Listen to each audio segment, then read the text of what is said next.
Writing is about the process. It's about listening and recognizing remnants of your story in the stories of others. When we share our stories with each other, we share the resonance of the human experience. The By Firelight podcast is your invitation to join our circle, a circle of writers, poets, seekers, and storytellers as we capture our living in words. This multifaceted living with joy, grief, love, growth, and loss is shared among us in your legacy, your story. The things you choose to do with your days as they unfold matter here. I'm your host, Betsy Delzer. I'm many things, but in this gathering, I'm a painter, poet, and writer, and I'm honored to be your guide through these episodes. Together, we'll find our muses in the rich and heart-expanding conversations with incredible guests, many who are like minds and all outrageously inspiring hearts. When you press play, you're here in the circle to share this space with us. By Firelight. Susanna Daniel believes that writing is an act of bravery.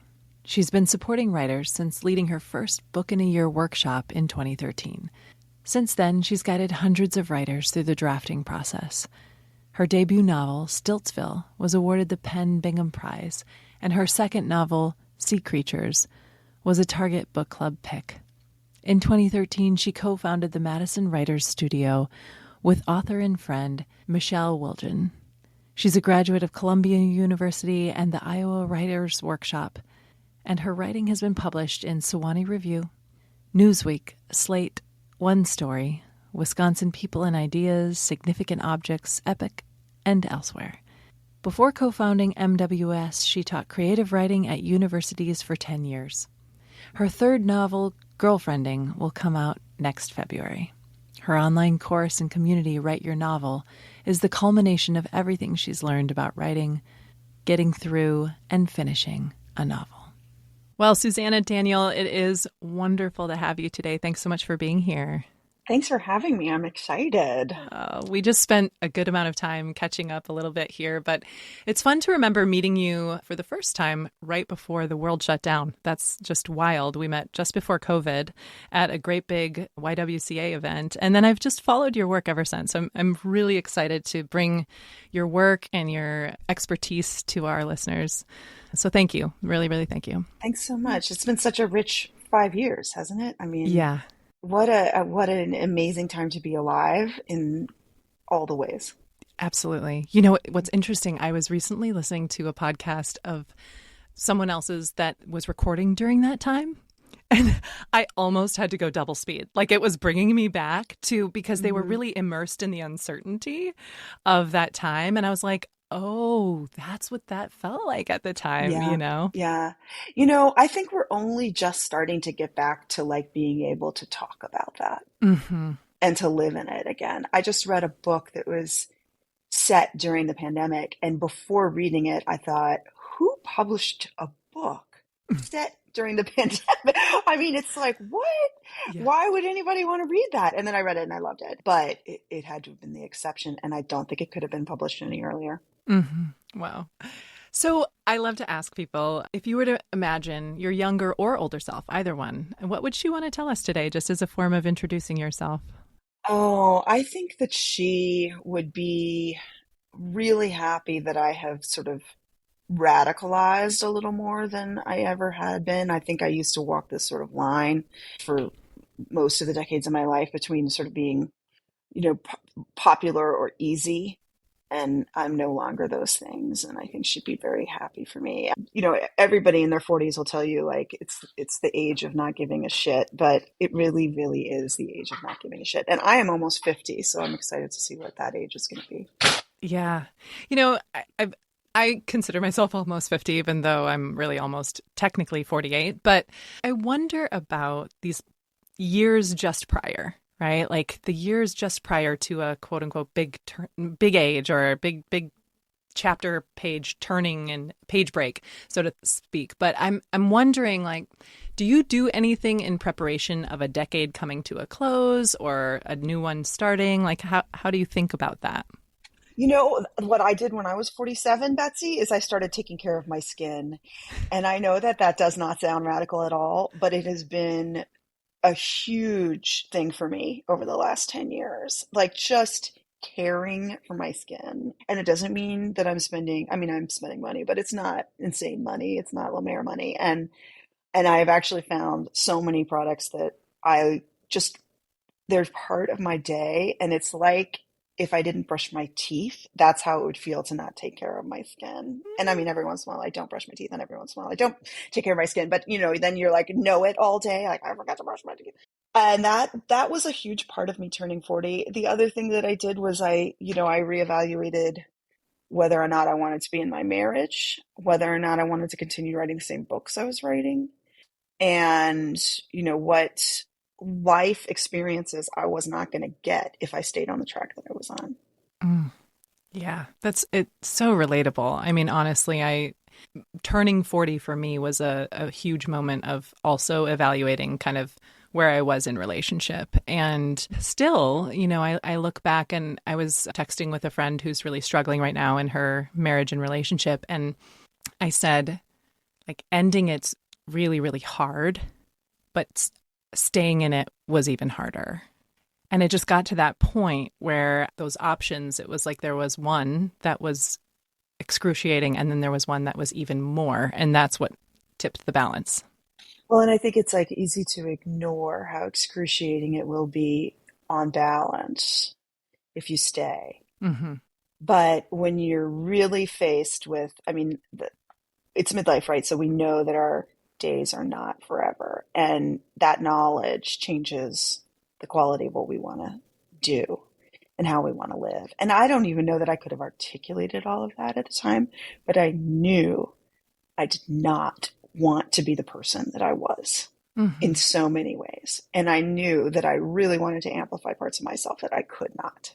Yeah. And I'm not blaming anybody except myself, really. And I mean, I'm as proud of myself as I am, ashamed for the choices I made. I wouldn't take it back, and I wouldn't stay. Like, both of those things, both and coming to my 50s, I'm still taking care of my skin, but my yoga practice has become so essential to me that I can feel that my body will not forgive me if I stop or if I lose my connection to it. I can feel that my body has changed enough already that it wants to tighten up. It wants to be sore. It wants to not be flexible. It wants all of those things. It wants to gain weight, which is not my purpose for doing yoga, but it is like my yoga is like this access to the best physical self that I can have. Not the prettiest, not the thinnest, but like the strongest and the most flexible.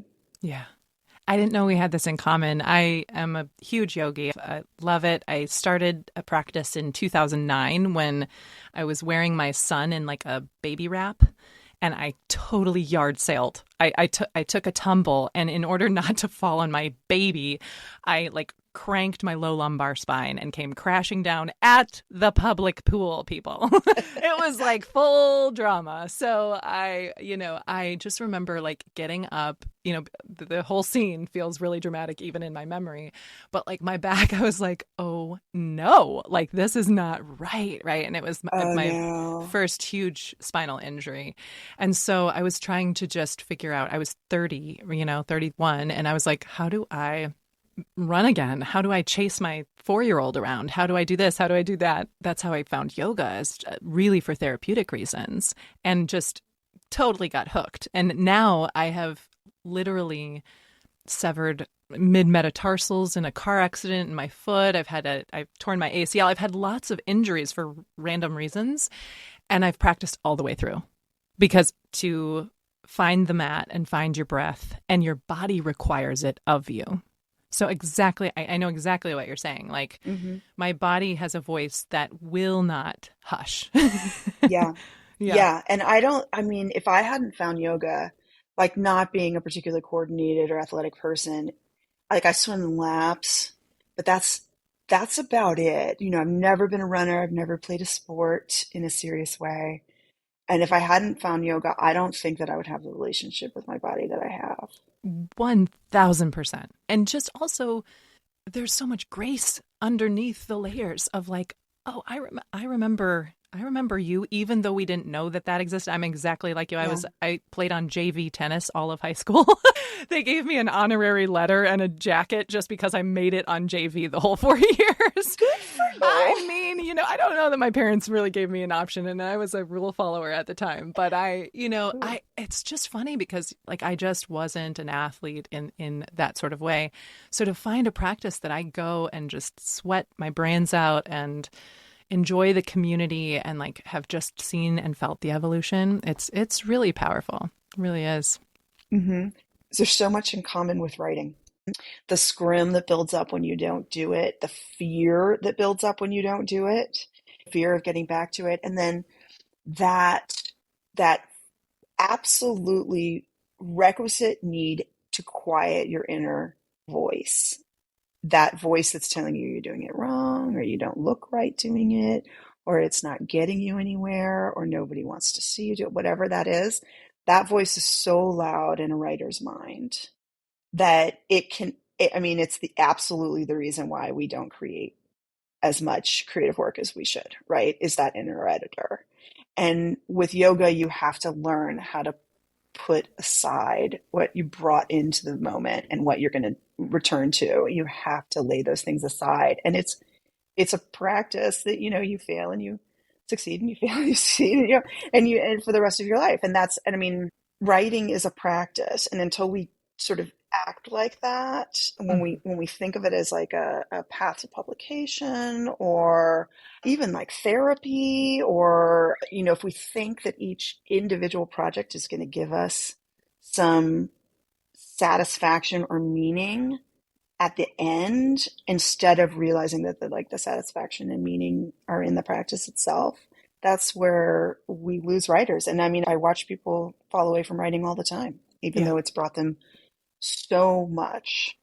Yeah. Because of these milestones that aren't even important. Mm-hmm. Mm-hmm. As a yoga teacher, I will say to my students, like, sometimes they'll message me and like ask, almost like beckoning the nudge, right? For me to say like, come on back. Remember that first class is free when you return, et cetera, whatever, and do you find that as a writing teacher, we're going to just go here about your career and what you invest your time and energy into, but do you feel that people are asking you for the nudge to return to writing a lot? Is that something you experience? Yeah. Yeah, so I own a private writing studio. I co-own it with author Michelle Wilgen, called the Madison Writer Studio. I also do one-on-one work, and mostly what people are doing is coming to me and saying, am I any good? Can I do this? Or I haven't done this in 20 years. I'd like to start up again. Where do I start? And those two things are sort of the same, right? Like it's permission to write. And I'm not sure where we got this idea that we needed permission to write, or that writers aren't writers unless they're publishing, which, given the state of the publishing industry, that's like saying like, I'm not a yogi unless I'm like a YouTube influencer on yoga or something. It makes no sense whatsoever, but people do it all the time. And then, yeah, I give them permission. And mostly what we talk about is fear, right? Like we say like, okay, so what are you afraid of? And I don't usually say it that way because people resist that, but we say like, okay, so when you stop, how does it feel in your body? Like when you're sitting down, how does it feel in your body? Why aren't you sitting down? It's always the same reasons for everybody, right? It's time. It's focus. Energy right now is at a premium. People just don't have it because we're spending so much of it just on like grappling with the day to day and like the cognitive dissonance of living in a world where like, how do we end up here? Why are we even having this discussion so much? And I'm talking about politics, which are of course not only politics, they're our lives. So we talk about like, well, how does it feel in your body when you're writing? How does it feel when you hit a place where you stop, and what's keeping you from sitting down? And, eventually what we get to is fear. And I feel it too. I feel it all the time. I was driving around today. Sometimes I take myself on errands because I feel like this sort of nervousness about the world. So I think, well, at least I can just do a few things and it's beautiful out and my dog can be with me.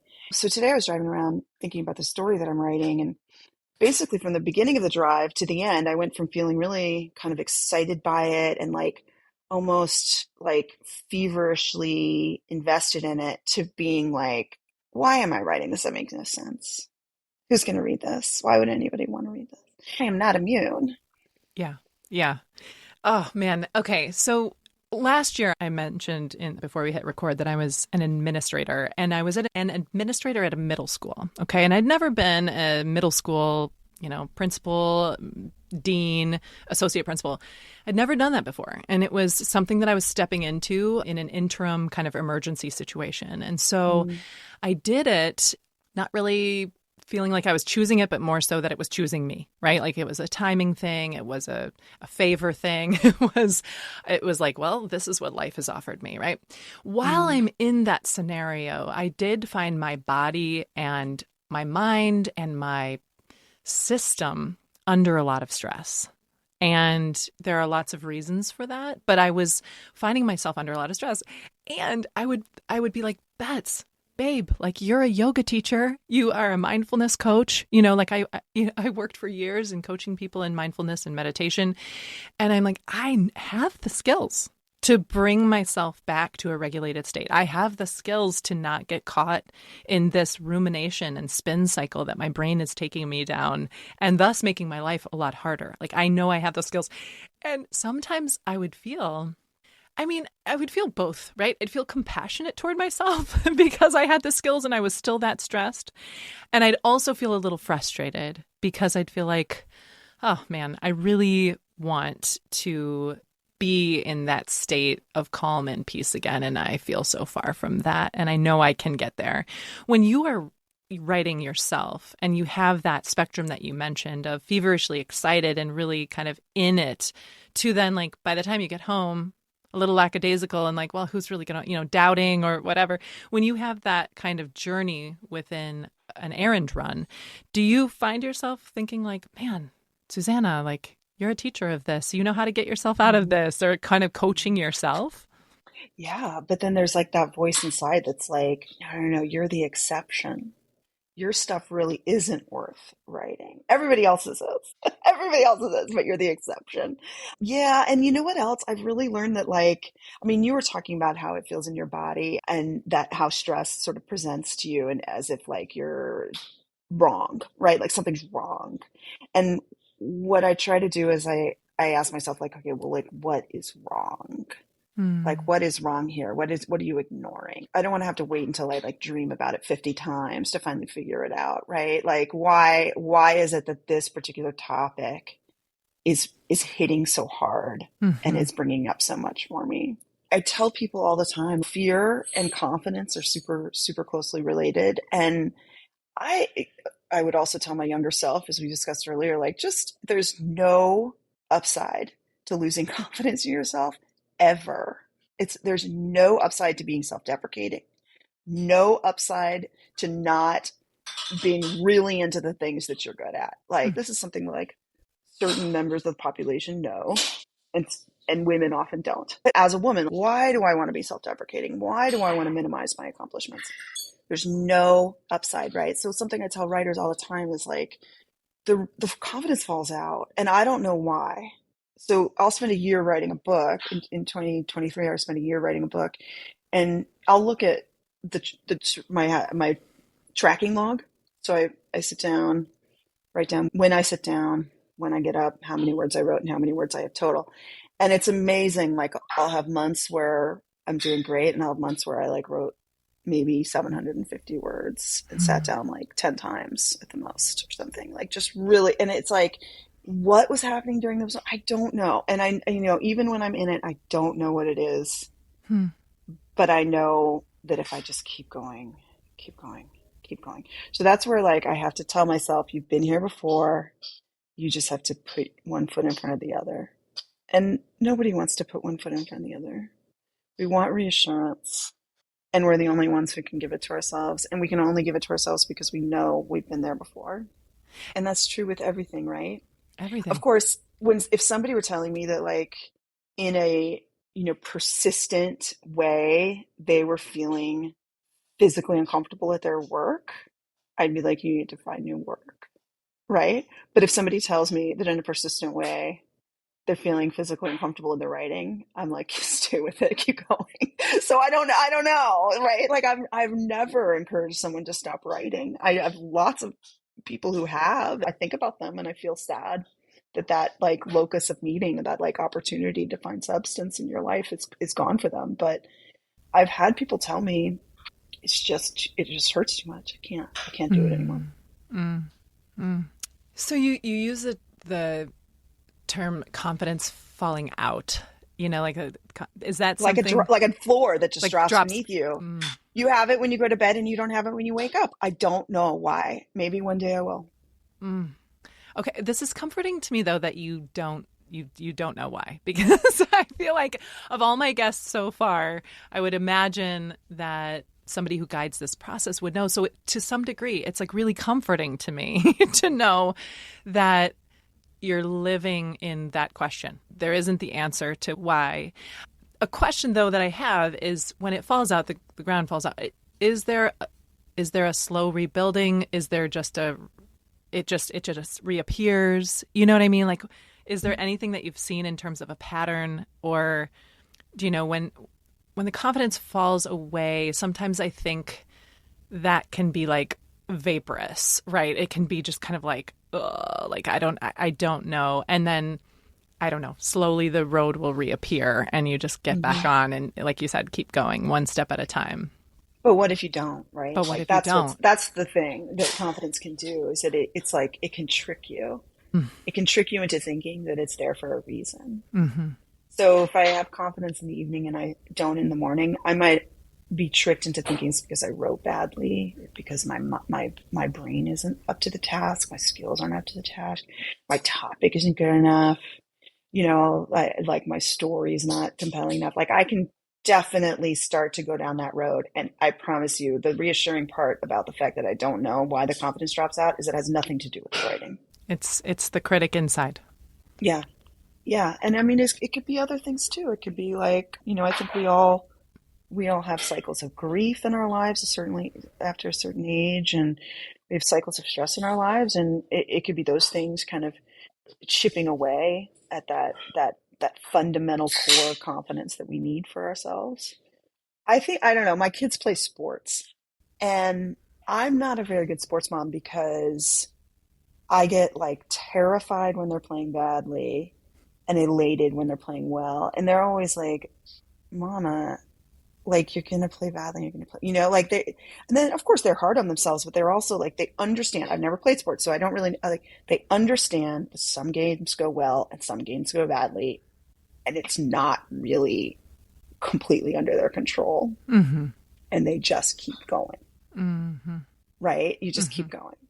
And they, that's why they're better at life than I am in some ways, because when I strike out, I feel shame. That's the cycle that goes on in my head.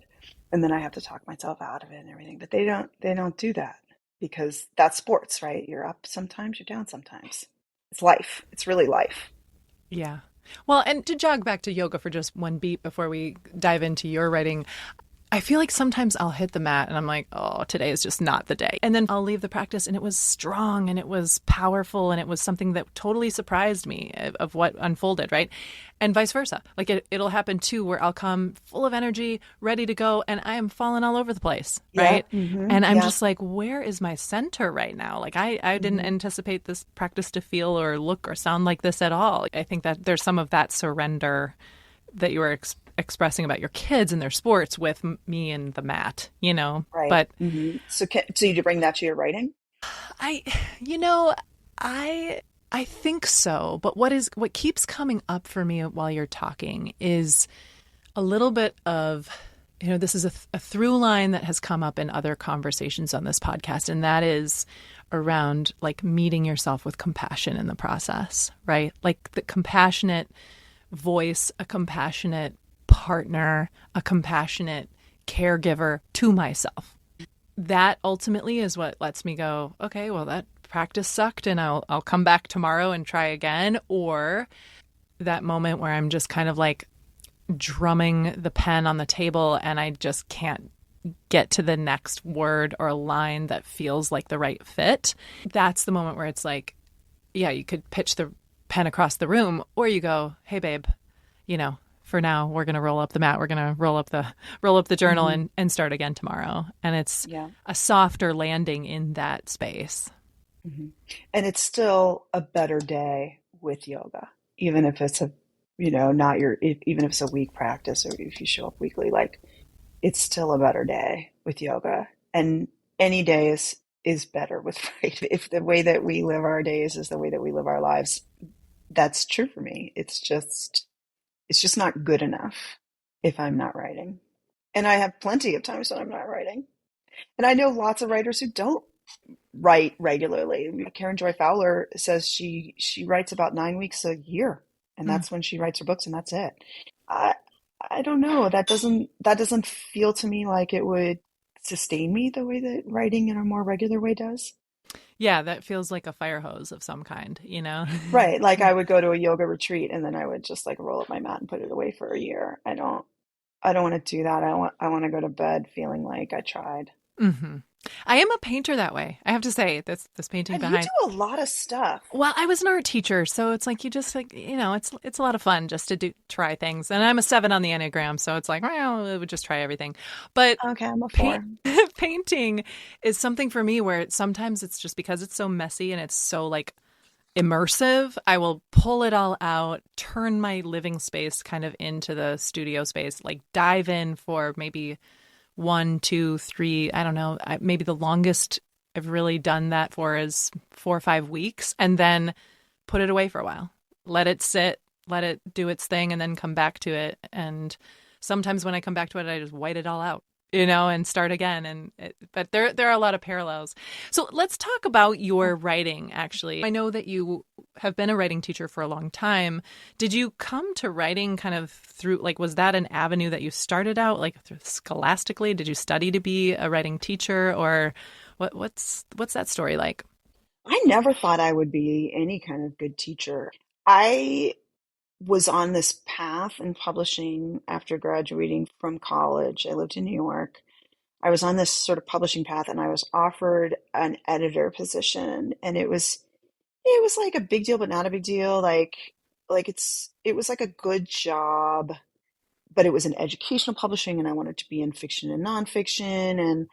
But it was still like, oh, I should take this, right? I should take it. And I had this sort of crisis as soon as, how you kind of tumbling along and then you hit something and it's telling you, oh, you're going in the wrong direction. And as soon as I was offered that job, I was like, oh, this isn't what I want. And I had already made some bad decisions. I went to a school that didn't have a creative writing major or a creative writing minor. I don't really actually believe that there should be a creative writing major, but I do believe there should be opportunities to write with like stellar teachers in undergrad. And I did not have them. I didn't write throughout my undergrad. And I, had kind of come to college thinking that writing was sort of the general direction of where I was going. And then it was like, well, publishing, I guess, is good enough. So I sort of aimed there. And then I got this promotion. And the day that I got it, I started researching MFAs. And I applied to Iowa Writers Workshop because it was only $75 for the application and everything else was like $150, and ended up moving to Iowa, a place that I had never even been in the Midwest at that point. I grew up in Miami, Florida, and I had no sense of what it was. I dimly thought maybe I wouldn't like it there, but as soon as I got to Iowa City and I was writing and I was among writers, I was like, I love it here. I'm never going back to New York. As soon as I got there. And then when my 2 years in my MFA was up, I knew I wanted to keep writing and I knew I wanted to stay in the Midwest. And I applied for and earned a fellowship in Madison and came for like another year on the dole. And then after that, it was about whether or not I was going to invest in my teaching writing life or I was going to, leave that and keep my writing just personal and not professional.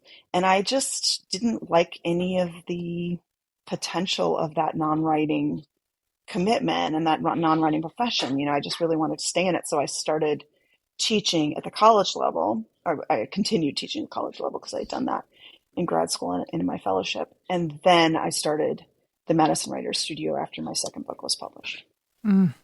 That is, I haven't really had a writer like you on yet. This makes me really excited. I haven't had writers or had the opportunity to talk to writers who have been trained and really in the pursuit of the writing life in any capacity yet. I mean, in this way, of course, if I have engaged with writers of all kinds, but many of them, many of my guests are people who are like, I started on napkins, or I started with journaling. So you really knew going into your MFA and felt that sense of like, oh, I am where I belong in Iowa City, right? Have you been kind of creating that community throughout your life since? I mean, has the writing life been around writers and in that a similar way ever since? No. I mean, I love that I have made something that pays my mortgage and is something I love, but I am not much of a schmoozer. I know there's a better word that I should be using, but I am terrified of a room full of writers. And the truth is that when I got to my MFA, I was like the scrappy underdog. Like I had not been, studying with so and so at Harvard or Oxford for the 4 years before that. I had been like an English and anthropology major, trying to get good grades at my school. I had no sense of the world that I was walking into. And the first person who I connected with, who is still my best friend, she was sort of the opposite of me in that way. And I got this glimpse of what the writing life could be from her. She had already been published. She had already been working as a reporter and a writer for a while. And I just knew right then that her career was going to be stellar. And it was going to be something that I could look toward, not to mimic, because I could never have her career, but because she was going to be so good at the things that I wasn't good at. She can walk into a room of she's still my best friend, Curtis Sittenfeld. She can walk into a room and be completely comfortable about who she is around any writer. And that was true then, not just now, 9 books later or whatever. And that's just not me. There's a really thriving literary community here in Madison, and I know people individually, and I really relish those relationships, but I'm not really comfortable in that wider thing, that quote unquote community. What I'm really comfortable in is talking about the process of writing. And what I feel happens when you're with a bunch of published writers is that you talk about your publishing contracts, and you talk about your marketing team, and and how to get the word out and how to sell more books. And I am just in my 30s, I really had a lot of shame about this. I probably wouldn't have even gone on a podcast and talked about it, because I was like, what's wrong with me that I can't talk about marketing, or that I don't want to have a drink with somebody and pick their brain about how they got where they are. I just resist it. Curtis says that I have anxious attachment and avoidant attachment to all things that are the business of writing. And sometimes I feel like that's all people want to talk about. I've had dinners and stuff with people where, I just think, oh, I'd be so much more invested in this conversation if we were actually talking about writing. But that's not always what writers want to talk about. And it's always what I want to talk about. Yeah, yeah. And really, that's why it's better for me to be a coach and a teacher than, I mean, I am writing. I have a book coming out next year, but it's better for me to live in that world. It's a world where I feel like I can not only swim, but I can make some waves, to extend a metaphor. Whereas the other world, I just kind of feel like, oh, God. The vicissitudes of the publishing industry are so boring. So boring. Yeah. I'm thinking about the schmoozing, the networking, etc. And also just really your coaching sounds like none of that. And that you're really much more of a problem solver. Do you find yourself in a space where you're empowering and affirming? Is that kind of a big part of the relationship that you build with the people you're working with? Yeah.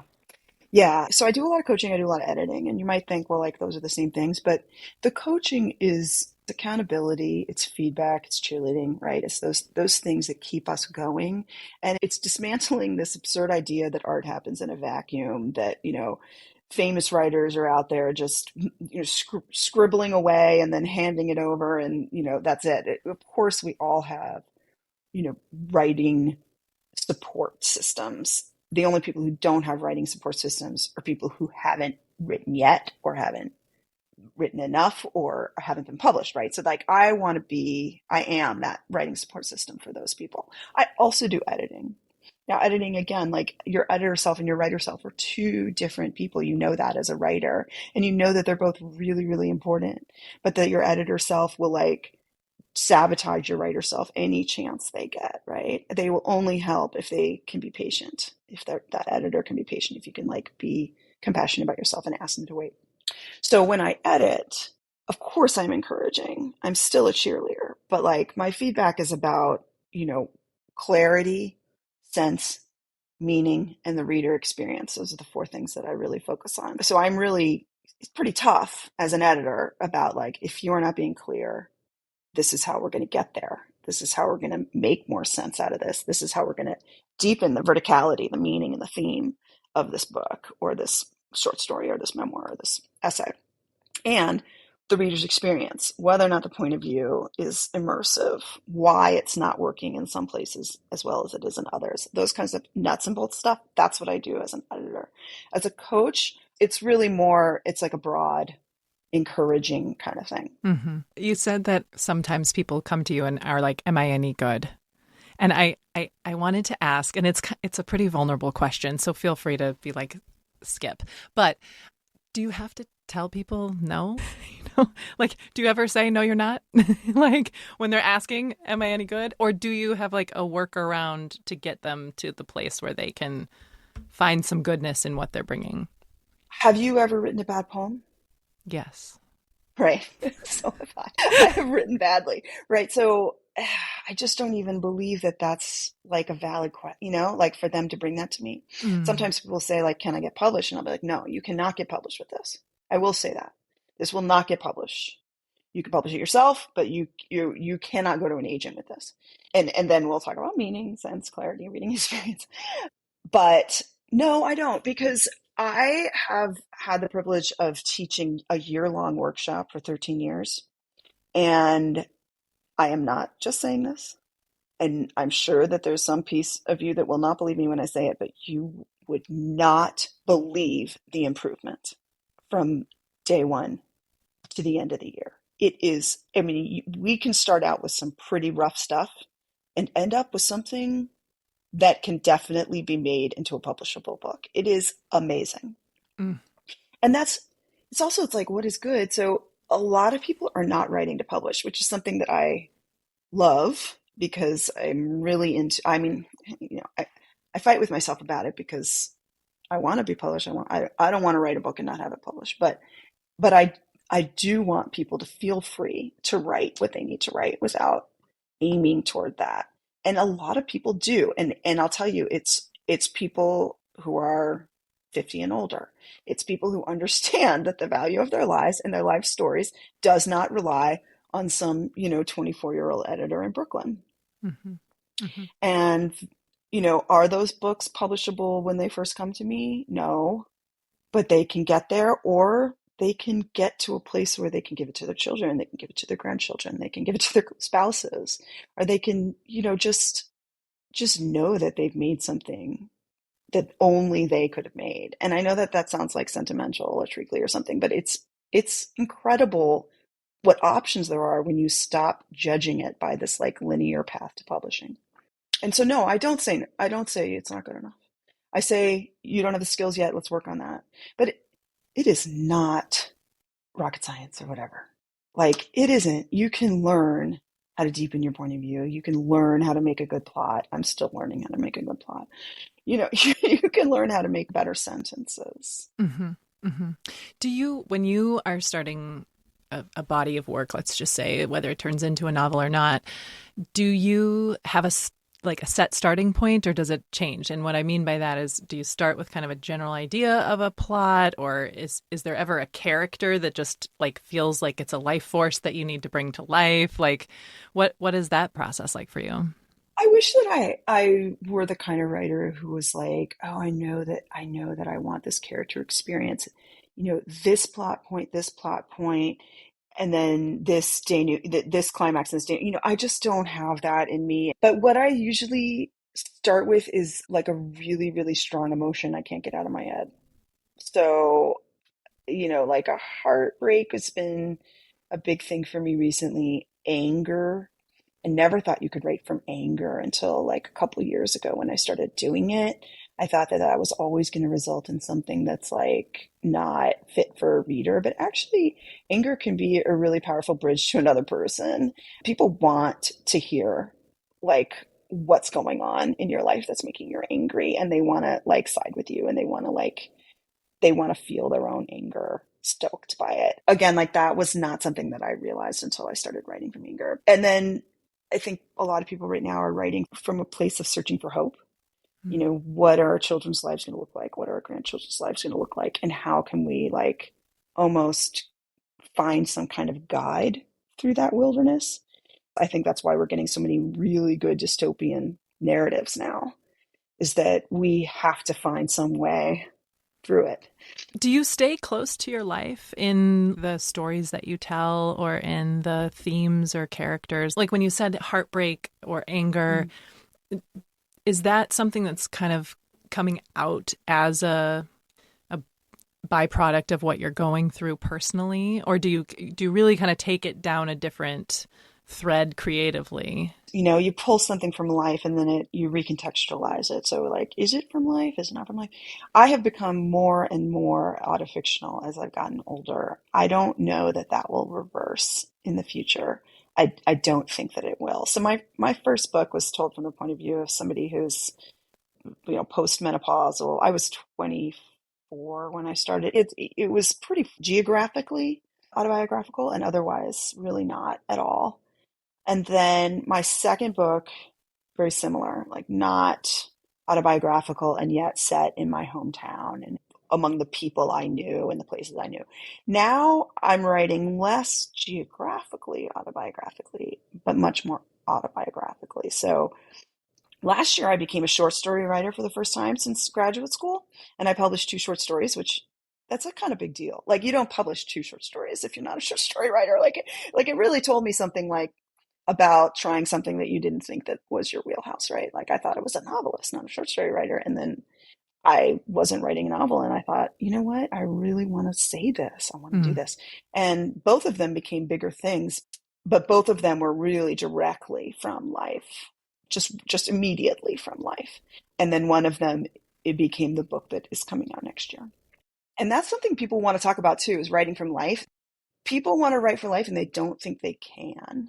And that's something that I work with them a lot about, is how to write from life responsibly and compassionately, and not in a way that like has anything to do with revenge or with the smallness of our characters. Like we put that part aside and we can still write from life.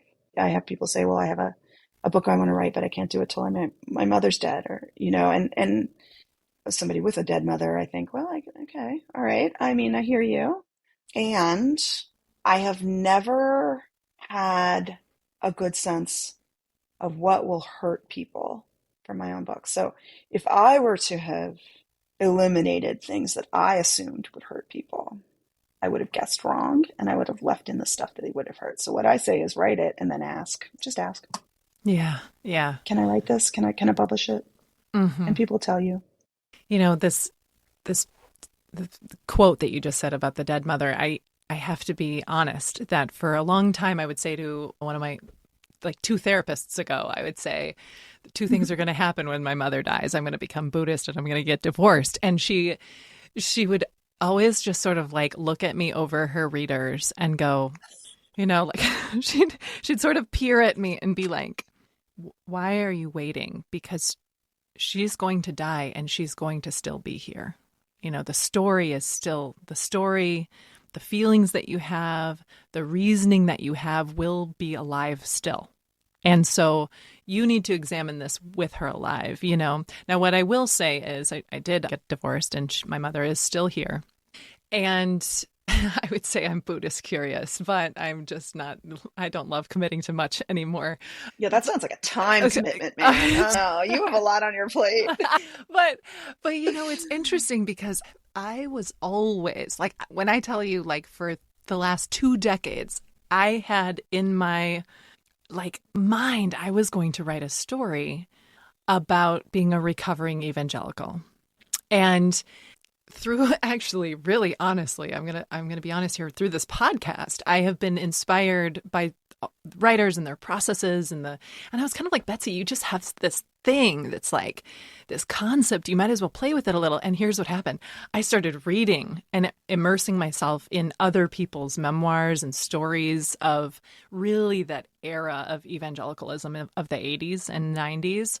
And I'm going to tell you right now, I was like, and closed. We're not writing a book on that. Like it was so clear to me as I was reading it. And, you know, I want to say, like, vulnerably and honestly, I was sort of re-traumatized through some of the stories, or they were so close to what I have worked so hard to recover from that I was like, I'm not, and no shade to the people out there who process their lives this way, right? There's a lot of good things that have been done, but I'm not going to tell my story so that there's a chance in the world someone else is reading it the way I was reading some of these stories and then like throwing them on the ground and like just weeping in my bed, you know, like I'm like, I don't want to do that, you know, and that's actually not the story I have to tell. So I have found like I'm needing to let go of 2 decades of expectation that was a story that I was going to one day write out. And right now it feels really like, no, that's not the one. That's not the one. That's not the one, but I bet there's some oblique intersection between the story you want to tell, and it has to do with like the emotional center of the story and not the logistics or the scene or the, you know, the set of the story. Yeah.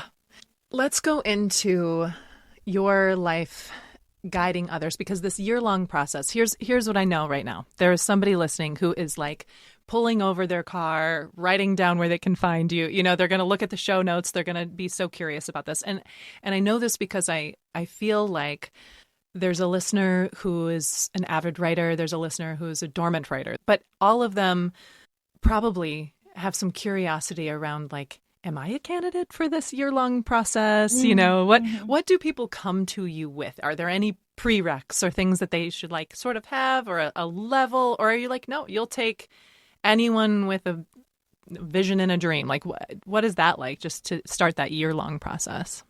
Well, I do ask for a sample, but it is not to, you know, critique the level of experience. People come in with MFAs and with having already written books, and people come in never having written before at all. And, you know, you were talking about your writing group and its intergenerationality. And I bet that there's a lot more differences between those people other than just age. And that's something that I really value at the table. And I'll tell you, every single year, I worry that we're not going to gel because someone's writing a romantasy and somebody else is writing like a really serious, like, you know, streets of Detroit in the 80s kind of like gay anthem or something. And I'm like, these two people are not going to have anything to say to each other. And they always do. And they're always grateful for each other. And I have had one group, and I love telling this story because it's actually like, it's a pretend failure, but I had one group that drove me insane the whole year because they just kept coming to me and like complaining about each other. And finally I said, you know what, I actually decided that this is your relationship and not mine, and I'm not doing this anymore. These people are still meeting 7 years later. So I always tell them, you put me through hell and then you like became each other's, you know, really support system with a lot of longevity. We hope that that support system will gel. It starts in January. We have two meetings in January and then one for each month the rest of the year. And by March, it's done. It's happening.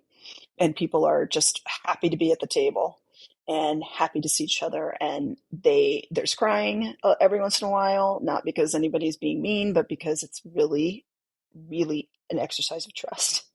I mean, how do you bring your raw, unmatured art, whether or not you've done it before, to a group of people who you don't know, and you ask them to read it. Every month we read 25 pages from each writer, so it's 200 pages.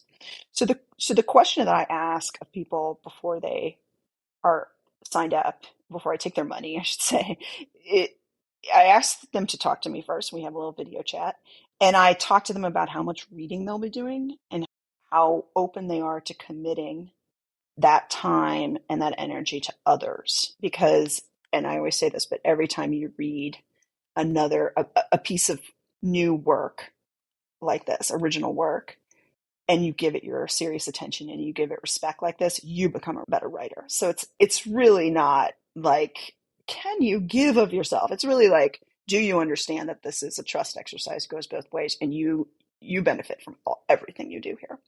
And sometimes people are like, you know what, I can't do that. It's like you taking on Buddhism. It's like, I've had maybe 2 people in 13 years at the table who have children and full-time jobs. Children at home, I should say, and full-time jobs, because it is such a huge commitment. So, that's really what I'm looking for. Is like, do you kind of fully understand what you're getting into? I lose somebody every year. Almost every year I lose somebody. Because, think of any year in your life and you don't know what's going to happen. And there's, illnesses, deaths, moving, which sucks, for the whole group. Yeah, that's how people get into my classes, that they sort of appreciate what it's going to take and the patience that it takes. That year long, is it virtual? There's one at my dining room table, and there's one virtually. I expanded to 2 in 2020. That's when we started doing virtuals. Yeah. So outside of this group, which sounds just fascinating and like a big commitment, right? It does. I can feel that very much. Do you also, you do some coaching for you take on a shorter period of time, or kind of getting somebody through a portion of the project? Do you take on people who are just want to start, and you help them start again? Yeah, I do. I do a 6-month thing, because often, so it's like 40 pages a month, basically. But some people can't do 40 pages in a month. They need like a 6-week period, an 8-week period. So I do 6 cycles, however long they need each cycle to be.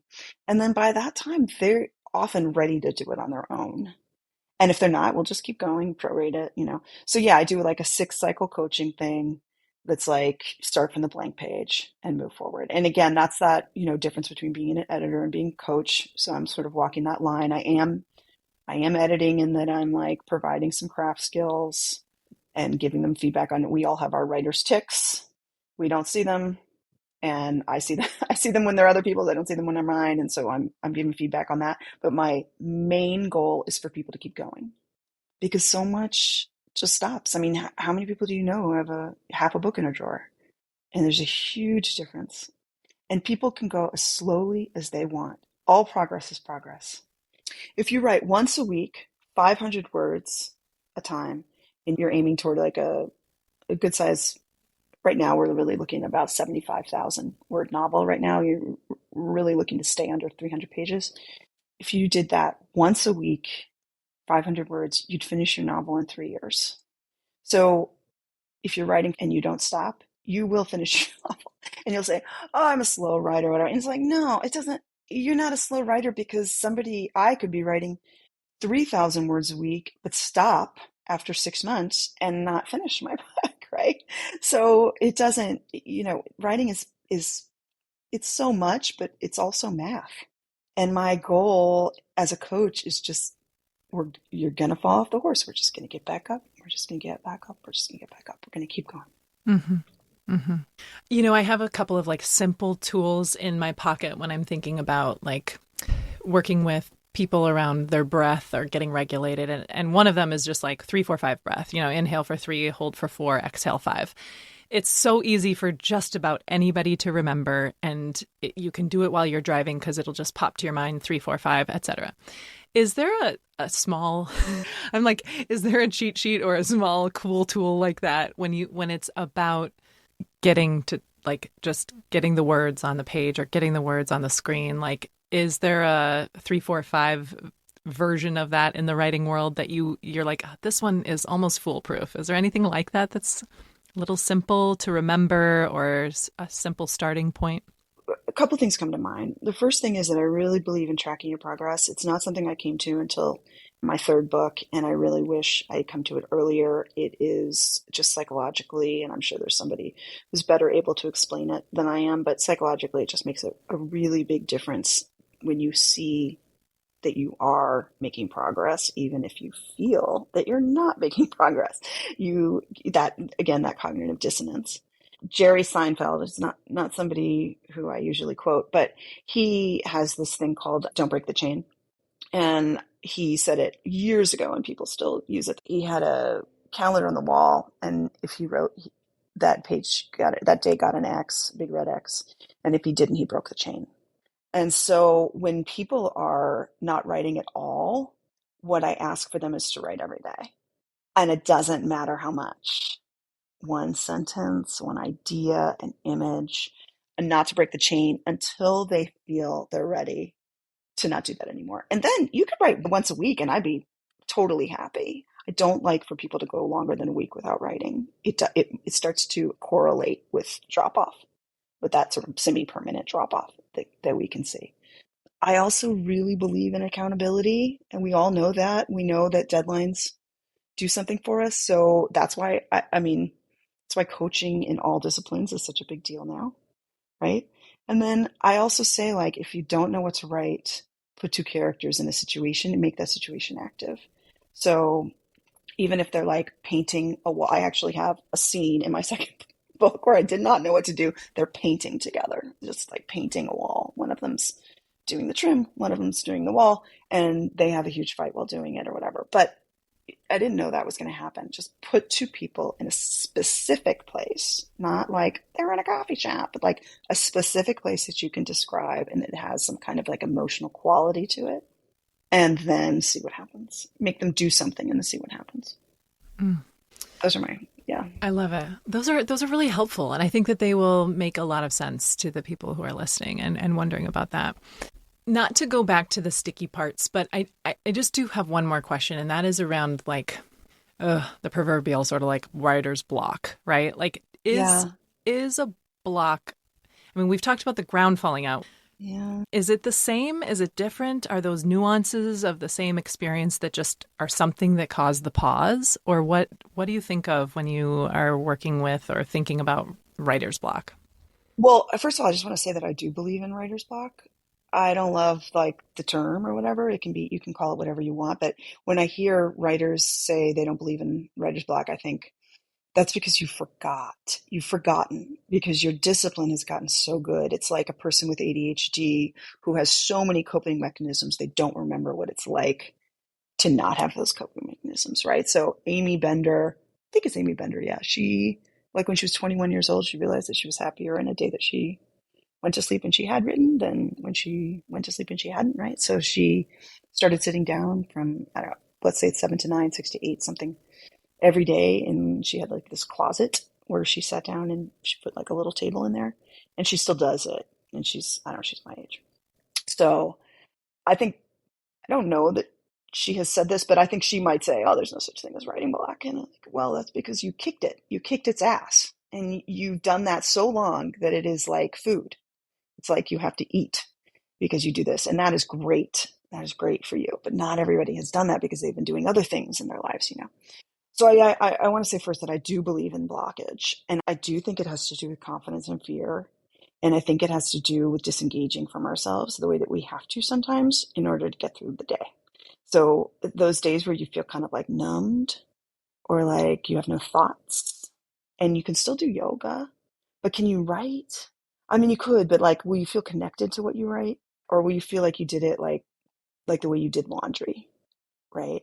So that's a kind of block too. And first, acknowledge it. Second, accept it. Like, it's okay.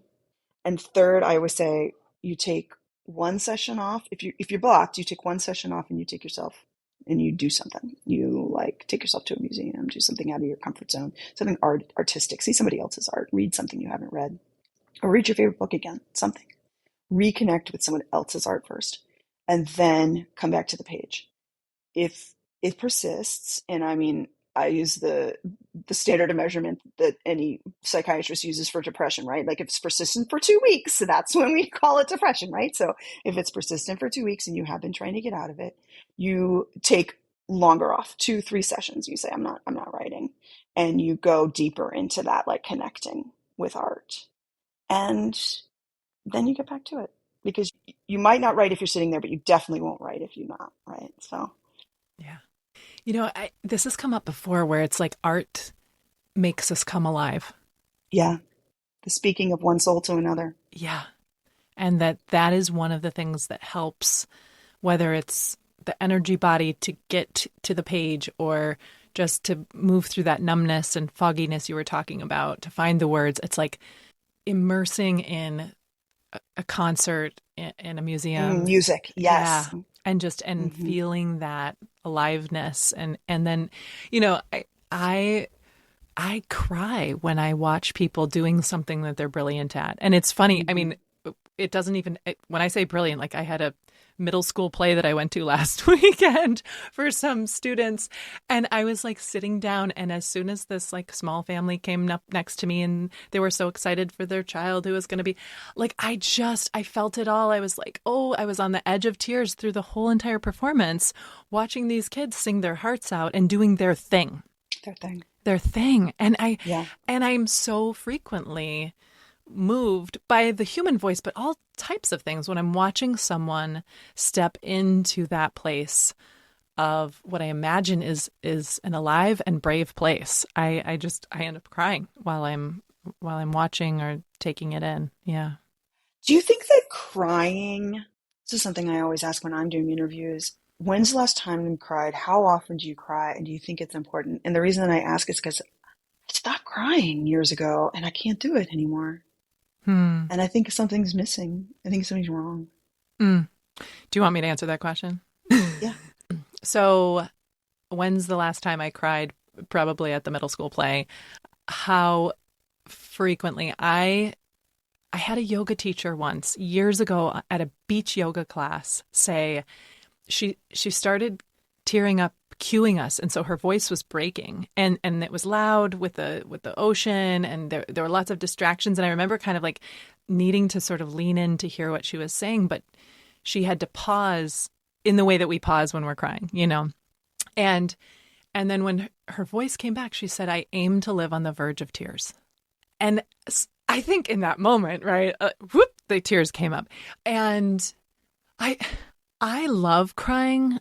I'm a huge fan of the liberation and bravery I feel, especially when I'm crying in a public setting or professional setting where it's like, you're supposed to sort of not be crying for some reason. I mean, I work in schools, right? And so there are, especially elementary schools, there are tears every day from children. But there is a sense where I love being in a space, and in what I do now, especially, I am with people who cry a lot because I'm working with teachers who are often working through a situation or feeling a certain way about what's going on in their classroom. All of it is taxing work, right?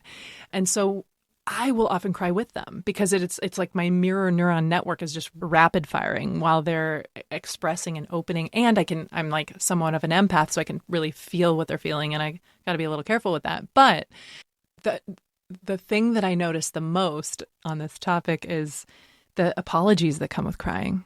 No. Yeah. People will say like, "Oh, I'm so sorry. I'm sorry. I'm sorry." Mm-hmm. And I have found that I just feel so strong and sure of myself when, especially if I don't wipe away the tears, if I just let them fall.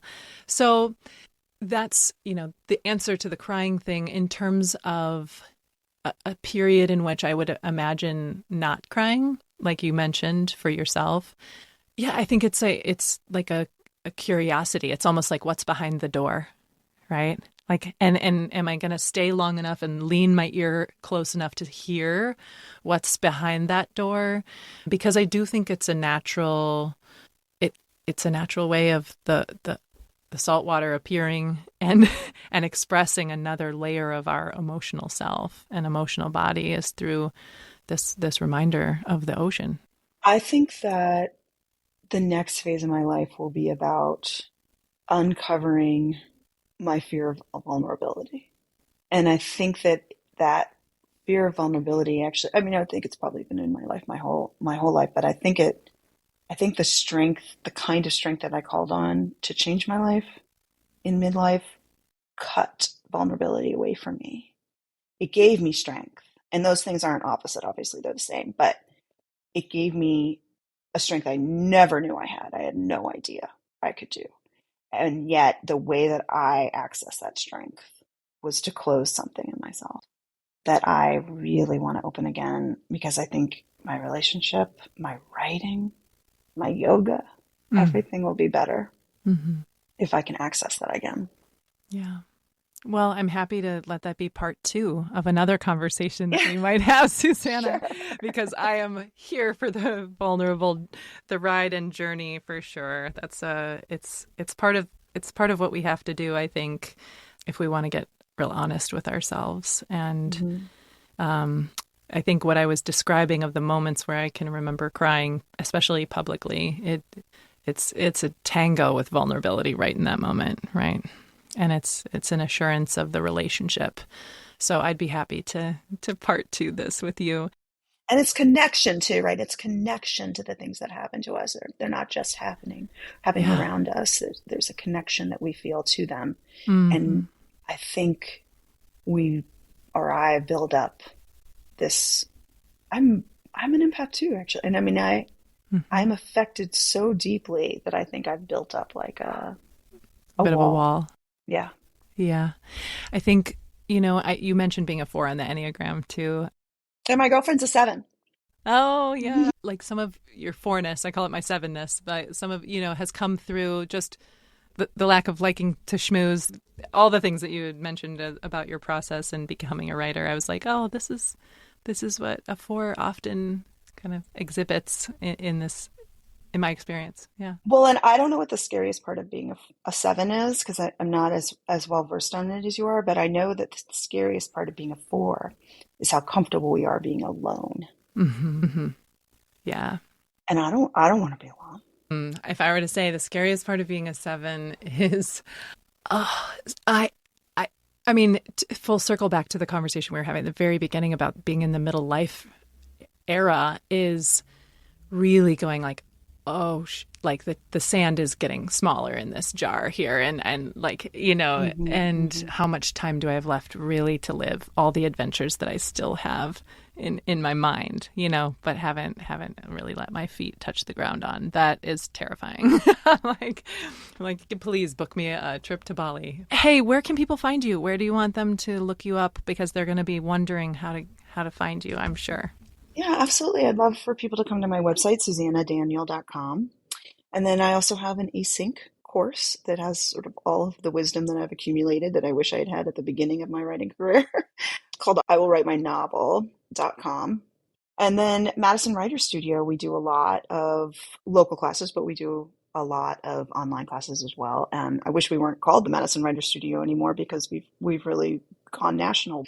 But that's the best way to work with me. We are a small group, high level instruction, not just high level experience, but high level instruction in an intimate way. And we believe that writing is brave, and we believe that every story deserves to be told and deserves to be heard. Well, you've definitely inspired a few things in me that I think I'll be following up with you on. So thank you. You did too. Oh, thank you so much. You, Betsy. Yeah. I appreciate it. This is the highlight of my week. Same. Good. Thanks so much, Susanna. By Firelight is a Lit Path Studios production and is produced by Jamie Gale and Betsy Delzer. Music is by Legito Music and Pond 5. Thank you for being a part of our beautiful collection of stories.